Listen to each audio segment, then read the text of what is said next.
Petrol diesel के बढ़ते दामों को लेकर जहां पूरा प्रदेश आज आक्रोशित नजर आ रहा। नमस्कार, मैं विक्रम आपका स्वागत करता हूं हंगामा टाइम्स न्यूज में। इसी विषय को लेकर आज हमारे साथ चर्चा में है मधुर कुमार शर्मा, जो कि मीडिया संयोजक अवध प्रांत लखनऊ से हैं और लंबे समय से बीजेपी में जुड़कर समाज सेवा का काम कर रहे हैं। आइए जानते हैं, वो एक युवा है और पेट्रोल डीजल के दामों को लेकर उनकी क्या प्रतिक्रिया है, किस तरह से देखते हैं जिस तरह से पूरे प्रदेश में पेट्रोल डीजल के दामों को लेकर आक्रोशित जनता प्रदर्शन कर रही है, संगठन पार्टियां प्रदर्शन कर रहे हैं और सरकार से पूछ रहे हैं आखिर पेट्रोल और डीजल के दामों में लॉकडाउन के तुरंत बाद से ही इजाफा क्यों। स्वागत है आपका हमारे चैनल में। किस तरह से देखते हैं पेट्रोल डीजल के बढ़ते दामों को? बिल्कुल ये सही बात है, इसमें कोई निसंदेह है कि जनता के ऊपर भार है इस समय, और इस समय भार होना तकलीफमंद है क्योंकि हम सभी लोग उसमें आते हैं। ये नहीं कि मतलब अकेले उन्हीं पे है, हम लोग भी आते हैं, भारतीय जनता पार्टी के कार्यकर्ता भी आते हैं और पूरे देश की 125 करोड़ रुपये जनता आती है उसमें। लेकिन कहने का मतलब ये है कि आप भी समझ रहे हैं जिस समय सरकार के ऊपर इस समय की कंडीशन है कि लोगों को जन सेवाएँ जितनी से अच्छे बेहतर कर सकें, मेडिकल लाइन में अच्छे से अच्छी व्यवस्था कर सकें, जैसा कि सभी लोगों ने प्रयास किया। देश के प्रधानमंत्री इस पे निर्णय अंतर लगे हुए हैं और देश के हर एक चीज़ पे उनकी नज़र है और कहाँ से क्या करना है इस सब पे हम लोगों की पक्ष है। और दूसरी बात ये कि हम लोग इस समय आप देख रहे हैं कि कोई जितनी भी गैर पक्ष के लोग हैं वो सिर्फ कोई नहीं, सिर्फ आप वो बवाल करिए, प्रश्न पूछिए, भयभीत करिए, सिर्फ जनता के लिए सिर्फ वो भयभीत करने का ही तरीका बता रहे हैं। बाकी कोई उनका नेगेटिव और पॉजिटिव से कोई मतलब लेना देना, जनता के दुख से उनका कोई लेना देना नहीं है। वो सिर्फ ये भ्रमित करते हैं कि देश के प्रधानमंत्री वो नहीं है, ये हैं। और पहली बात तो इस तरीके की डिबेटों में देखिए कितनी अपने देश के प्रधानमंत्री की अभद्रता की प्रयोग के शब्द यूज किए जाते हैं। और अगर हमारे भारत में इस समय 5 साल की सरकार होने के बाद दूसरे कार्यकाल की पहला प्रथम वर्ष निकला है, जो कि कोरोना जैसे वैश्विक महामारी में पूरा विश्व परेशान है, उस समय में हमारा भारत देश एक मजबूत के सामने भी अभी भी खड़ा है। और इस समय अगर आर्थिक रूप से थोड़ी कमजोरी की वजह से अगर ये डीजल और पेट्रोल के दाम बढ़ रहे हैं, ये हम समझ सकते हैं कि ये गंदा है, इस समय नहीं होना चाहिए, लोग परेशान हो। लेकिन फिर भी देश को चलाने के लिए हम लोगों को एक मजबूत कड़ी की जरूरत है। तो उत्तर प्रदेश की जनता को आखिर इस विषय में क्या कहना चाहेंगे कि आखिर जिस तरह से आक्रोशित है जनता पेट्रोल डीजल के दामों, क्या कहना चाहेंगे, किस तरह की राय देना चाहेंगे, आखिर जनता क्या करे? बस मैं चाहता हूं कि थोड़ा जहां इतना आप लोगों ने हम लोगों का अपमान सम्मान किया और इतना प्रेम दिया, इस स्नेह का हम लोग आपके लिए ही लगे हैं। देश का प्रधानमंत्री दिन रात यही करने के लिए लगे कि किस तरीके से क्या किया। देश उत्तर प्रदेश की योगी आदित्यनाथ जी ने अभी 125 करोड़ की लोगों के लिए उन्होंने क्या किया कि रोजगार योजनाओं की संपूर्ण योजना की गठन किया और जो कि इसको लागू भी किया और आज से ही ये लागू कर दिया गया है। और दूसरी बात क्या, पेट्रोल और डीजल के दाम पे सिर्फ मैं यही कहना चाहूँगा, थोड़ा वक्त दीजिए। अंतर्राष्ट्रीय योजनाओं में मानते हैं कि समय तेल सस्ते दामों पे चला, लेकिन वैश्विक महामारी के कारण पूरा विश्व परेशान है, हम ही नहीं लेकिन हम लोग, जैसे कि अभी चीन के द्विपक्षीय खेल से हम लोग जो हैं पीठ के पीछे छुरा भोंकना, देश के शहीद जवानों का हम लोगों का ये किया। देख लो बेटा, सही से पकड़ लो यार।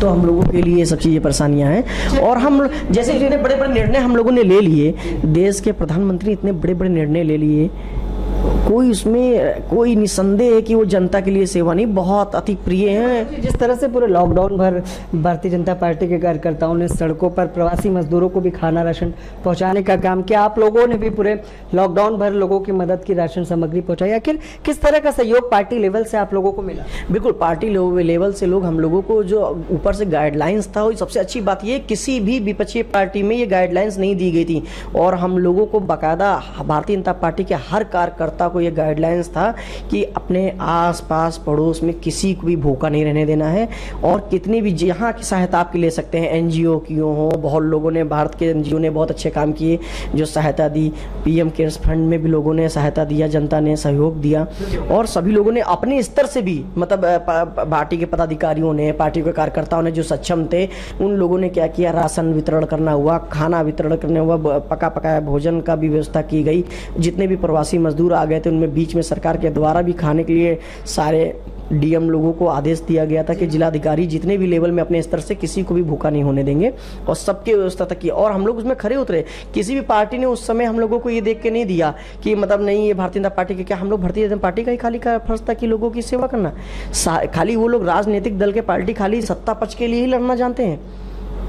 अपने प्रॉफिट के लिए जानना चाहते हैं कि मैं सीएम बनूं, मैं प्रधानमंत्री बनूं, बाकी कोई सेवा का मतलब नहीं बनता इन लोगों को चीज़। और भारतीय जनता पार्टी का हर कार्यकर्ता, यहाँ तक कि महिलाओं ने भी सबसे बड़ा उन लोगों को सल्यूट करते हैं कि हम लोग उन महिलाओं ने भी जिस समय देश के अंदर मास्क नहीं थे उस समय उन लोगों ने कपड़े के मास्क बनाने का काम किया और सभी जनता के दरवाजे तक भारतीय जनता पार्टी का हर एक कार्यकर्ता दरवाजे पर जा जाके पहुँचाया है मास्क।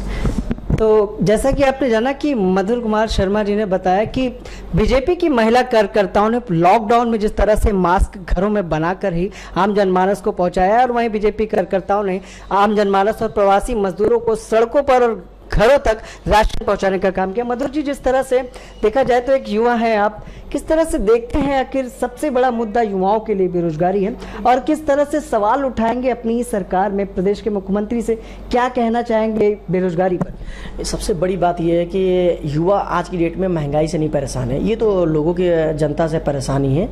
महंगाई से सभी लोग परेशान हैं और महंगाई से कोई परेशानी। सबसे बड़ी चीज़ है महंगाई की परेशानी, वो है बेरोजगारी। और सबसे बड़ी बात यह है अब हम लोग उसी में ही इस तरह से काम कर रहे हैं कि सबसे पहला काम हम लोगों का है कि सभी को रोजगार देना। और जैसा मैंने कहा, हमारे माननीय योगी आदित्यनाथ जी ने उत्तर प्रदेश की जनता का हर संपूर्ण योगदान देने के लिए एक भी पल ना सोने का काम किया। उन्होंने एक भी पल ना सोने के साथ साथ इतनी, आपने उनको देखा कि वो अपने पिता तुल्य परम पूज्य पिताजी जी की उनको उन्होंने ना इस वैश्विक महामारी की वजह से वो गए नहीं कि लोगों की प्रेरणा है वो। अगर वही गलत काम करते तो हम लोगों को विपक्ष पार्टी का कहना था कि एक दिखावा है। अच्छा ये बताएं कि जो बेरोजगारी है, जैसा कि उत्तर प्रदेश के मुख्यमंत्री ने कहा था कि 9 लाख लोगों को उन्होंने रोजगार दिया, तो आखिर पब्लिक पूछ रही है, जनता पूछ रही है, विपक्ष पूछ रहा है कि किसको दिया? ठीक है, विपक्ष का काम है पूछना, अच्छी बात है। विपक्ष का काम नहीं, विपक्ष नहीं पूछेगा तो हम जवाब किसको देंगे? और जनता के द्वारा, और ये जनता जानती है कि विपक्ष किस लिए पूछती है और किस लिए नहीं पूछती है। और हम जहाँ पे जमीनी स्तर से काम कर रहे हैं और उसमें खड़े उतरेंगे। उत्तर प्रदेश का एक एक आदमी बेरोजगार नहीं रहेगा। 1,25,00,000 लोगों की बेरोजगारी के लिए रोजगार देने का काम हमारी माननीय योगी आदित्यनाथ सरकार जी ने किया है और आज से लागू किया जाएगा, जो कि मनरेगा के तहत जितने भी लोग हैं या किसी का भी है 16 दिन का प्रति व्यक्ति के हिसाब से काम देने का लिए तो संपूर्ण योगदान दिया है। जैसे कि 9 लाख जो रोजगार दिए हैं मनरेगा के तहत दिए हैं? हाँ बिल्कुल, मनरेगा के तहत तो इस समय तो 11 लाख लोगों को दिया हुआ है। और जबकि सबसे योगदान सारे लोगों को एक योजना के तहत बनाया गया है कि 1,25,00,000 लोगों को रोजगार देना है। और दूसरी बात यह है कि हर चीज़ स्तर पे हम शिक्षा में भी काम करना चाह रहे हैं। ऑनलाइन इस समय पढ़ाइयाँ चल रही हैं, लोगों को करवाया, जो कि इस समय एक सबसे बड़ी परेशानी जनता की आ रही है कि प्राइवेट स्कूल वाले लोग फीस के लिए परेशान है। हाँ, फीस माफ़ी के लिए कह रहे हैं और उनका, लेकिन आप हम समझ सकते हैं कि जैसे वो लोग चाहते हैं, पेरेंट्स हैं, उनके पास महंगाई है और इस समय बच्चे स्कूल नहीं जा रहे हैं तो फीस नहीं देना चाह रहा है, वो ठीक है। लेकिन कहने का मतलब ये वो स्कूल चला रहे हैं वो लोग इतने सालों से, और ये अगर 6 महीने अगर हैं स्कूल में तो वो लोग, उनके भी तो टीचर है ना, वो कहाँ, वो भी तो बेरोजगार हो जाएंगे, उन वेतन कैसे पाएंगे? हाँ, ये मैं कहना चाहूँगा, अपनी सरकार से निवेदन करना चाहूँगा कि इस समय सरकार उन स्कूलों की ये मदद करे ताकि वो पेरेंट्स लोगों से फीस ना ले सकें। ये इस चीज़ के मैं समर्थन कि आपके उप मुख्यमंत्री ने, हाँ, जैसा कि मैं चाहता हूँ कि ये किसी भी बच्चे का नाम ना काटा जाए स्कूल से, किसी भी परिस्थितियों में किसी भी कारण बस उसको विवश ना किया जाए फीस देने के लिए। और मैं चाहता हूँ, अपनी सरकार से यही निवेदन करना चाहूँगा कि उन स्कूलों की, प्राइवेट हो चाहे सरकारी, उन लोगों की मदद की जाए ताकि वो लोग जो है बच्चों के नाम ना काटे और बच्चों के पेरेंट्स पे ज़्यादा दबाव ना पड़े। अच्छा मधुर जी बताएं, आखिर राजनीति में आने का क्या कारण था, क्या उद्देश्य था, किस वजह से, आखिर किस बात से प्रभावित होकर, या क्या कारण था जिस वजह से राजनीतिक कैरियर आपने चुना? उद्देश्य सिर्फ यही था कि मैं उस समय युवा था और पढ़ने में, मतलब पढ़ाई करके निकला, तो उस समय देश के प्रधानमंत्री के लिए एक चर्चा बहुत जोर शोर से नाम हो रहा था, देश दामोदर नरेंद्र मोदी जी। तो उनके नाम में इतना जोश था ना कि मतलब एक लगता था कि पूरे भारत का एक टाइगर, एक शेर। तो मतलब हम युवाओं के अंदर एक जोश था कि देश के प्रधानमंत्री में इतना जोश इस एज में है तो हम लोगों में कितना ऊर्जा होनी चाहिए, उनको देख के हम सब लोग सीखते हैं। और उनके मार्गदर्शन में मैं 2013 में ही भारतीय जनता पार्टी का ही सदस्य बना। और भारतीय जनता पार्टी का सदस्य बनने के नाते, मैं युवा होने के नाते लोगों की सेवा करने लगा, तो जिसकी वजह से मुझे उपाध्यक्ष युवा मोर्चा का बनाया गया लखनऊ का, और मैं उसके कारण भी काम किया और लोगों के साथ सहायता करके। उसके बाद हम लोगों ने एक एक घरों में जा जाके युवाओं ने सबसे अच्छा अच्छा काम ये किया भारतीय जनता पार्टी के लिए कि सभी कार्यकर्ताओं ने मन से एक दूसरी पार्टियों में भ्रष्टाचार और अपनापन, कोई अपना देख रहा है, कोई उसका देख रहा है, कोई इसका अपना अपना झोली भरने में लगे थे। कोई लोग देश के लिए नहीं सोच रहे थे। तो इस वजह से युवा इससे आक्रोशित था। इसलिए युवा चाहता था कि देश का प्रधानमंत्री हमारा, मतलब कहीं ना कहीं प्रेरणा स्रोत रहे हैं। हाँ। देश के प्रधानमंत्री उन्हीं को ही देख के हम लोग आगे बढ़े। और जिस समय मैं पार्टी का उपाध्यक्ष बना, उसके बाद हम लोगों ने, कार्यकर्ताओं ने मिलकर सब काम किया। और उसके बाद देखिए हमारे लोगों की मेहनत रंग लाई कि 2014 में देश के प्रधानमंत्री माननीय नरेंद्र मोदी जी बने। और सबसे बड़ी बात यह है कि उनके जब शपथ में हुआ तो हम लोगों का आनंदमयी वो पल था। और दूसरी बात ये कि देखिए इतना अच्छा काम किया कि दूसरी बार लगातार हम लोग फिर से विजयी हुए और उससे ज़्यादा विजयी हुए। कि मतलब पहले आए कि हाँ चलो ठीक है, पूरे तरीके से नहीं आ पाएंगे, लेकिन इस बार तो पूर्ण समर्थन से हम लोग आ गए। लेकिन मधुर जी, क्या लगता है जिन मुद्दों को लेकर केंद्र में सरकार बनी है, प्रदेश में सरकार बनी, क्या सरकार उन मुद्दों पर काम कर रही है? हाँ, बिल्कुल बिल्कुल, ये निसंदेह है कि माननीय योगी आदित्यनाथ उत्तर प्रदेश की सरकार हर एक विषय पे चर्चा है। यहाँ तक कि जो हम लोग, जो भारतीय जनता पार्टी का हर एक कार्यकर्ता अच्छा कार्य कर सके, इसकी गाइडेंस के तहत हम लोगों के भारतीय जनता पार्टी के संगठन ने, माननीय बंसल जी ने, माननीय प्रदेश अध्यक्ष स्वतंत्र देव सिंह जी ने गाइडलाइंस के तहत उत्तर प्रदेश के हर कार्यकर्ताओं को एक ऐप के द्वारा, सोशल मीडिया के द्वारा, जनता की वर्चुअल रैली के संवाद के द्वारा देश के, भारत का हर एक कैबिनेट मिनिस्टर जी हर राज्य के लोगों से निगेटिव पॉजिटिव, कहाँ का क्या परेशानी, स्थिति को जानकारी के लिए बाकायदा ऑनलाइन हम लोगों की प्रक्रिया चल रही है। और ये किसी भी पार्टी ने ये काम नहीं सोचा कि जनता की वर्चुअल ज़मीन पे बैठ के क्या चीज़ है वो जानने की कोशिश नहीं की। इस वैश्विक महामारी के समय भी भारतीय जनता पार्टी ने जो कार्य करके दिखा दिया वो कोई पार्टी नहीं कर सकती है, ना कभी कर सकती है। क्योंकि इस पार्टी के समय भी, इस वैश्विक महामारी के समय भी, वो आज भारत 2020 का भारत इस समय इतना मजबूत खड़ा है कि चीन से भी एक तरफ हम टक्कर ले रहे हैं, दूसरी तरफ हम पाकिस्तान से भी टक्कर ले रहे हैं। लेकिन जनता पूछ रही कि चीन ने जिस तरह से हमारे सैनिकों को जिस तरह से पीठ में छुरा भोंकने का काम किया, आखिर सरकार, उस पर सरकार का क्या रुख है? केंद्र सरकार या प्रदेश सरकार जिस तरह से चीनी सामानों को लेकर पूरे देश में आक्रोश है, बहिष्कार हो रहा है, उस पर भारतीय जनता पार्टी का क्या रुख है? यकीनन बहुत दुख का फल है ये, इसमें कोई निसंदेह है कि हमारे भारत के जवान, सेना के जवान इतने हम लोगों के लिए, देश की, हम लोगों की रक्षा करने के लिए देश की रक्षा करते हैं। वहाँ पे कैसे क्या वो तो वही उस समय माहौल का वही जान सकते हैं। लेकिन देश के प्रधानमंत्री ने ये छूट सबसे अच्छी बात दी। माननीय राजनाथ सिंह जी ने, रक्षा मंत्री जी ने, देश के गृह मंत्री माननीय अमित शाह जी से बैठक करके और पूरी चीज़ों का, एक एक चीज़ पे उन्होंने अपनी नज़र बनाए रखी, सारी चीज़ों की जानकारी ले रखी। और बाकायदा पहली बार ये देश के प्रधानमंत्री में ये हिम्मत है, ताकत है, और किसी और में नहीं, कि उन्होंने पूरी सेना को छूट दे रखी है। किसी भी वक्त वो फैसला ले सकते हैं, अपना कार्रवाई कर सकते हैं, लेकिन हमारे अंदर संयम है, सब्र है। इसका मतलब ये नहीं कि हम डरपोक हैं। भारत आज 2020 का भारत है, ये 2065 का नहीं है, 1965 का नहीं है जो आज हमको करा के चले जाएंगे कि 1962 में जो हमने लिए थे, फिर 1978 में लिए थे, ये सब इस तरीके से नहीं चलेगा। ये 2020 का भारत है, इसमें पीछे हटने वाली एक इंच जो है ज़मीन हम नहीं देंगे अपने भारत की।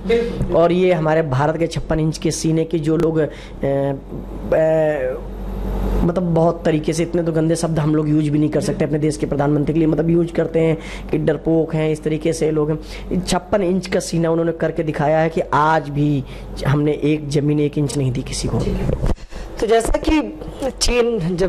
कि चीन हमारे ही देश का खाता है और हम ही को आग दिखाता है, जिसको लेकर आज पूरे देश में आक्रोश है। लेकिन अब बात करने वाले हैं राजधानी की कानून व्यवस्था, जहां विपक्ष और कई जिस तरह से लगातार लोगों द्वारा कानून व्यवस्था ध्वस्त बताई जा रही है। हम जानते हैं, मधुर जी बताएं, जिस तरह से आए दिन कई बड़े बड़े मामलों के खुलासे हो रहे हैं, रेप, बलात्कार, दुष्कर्म जैसे कई मामले सामने आ रहे हैं, तो आखिर उत्तर प्रदेश सरकार ने कानून व्यवस्था जिस तरह से ध्वस्त दिखाई दे रही है, उस पर आप लोगों का क्या कहना है? नहीं, बिल्कुल, ये विपक्ष के लिए है, सिर्फ विपक्ष की नज़रों में है।